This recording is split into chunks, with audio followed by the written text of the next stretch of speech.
వాడాలోని శంఖచక్రాలు పట్టుకుని సిద్ధంగా నిలబడి ఉంటానయ్యా.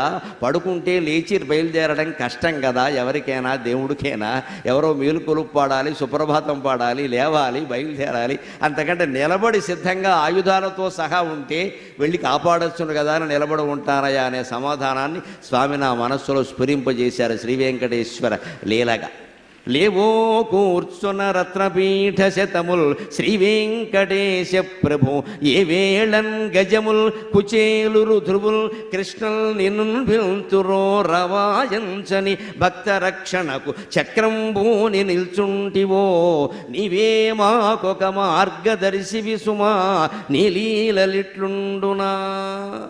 ఇంకొక లీల స్వామివారి యొక్క తత్వంలో మనం గమనించాలి.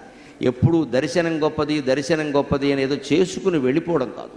నిజంగానే గుడిలో దర్శనమే గొప్పది. దర్శనం అంటే ఏమిటి?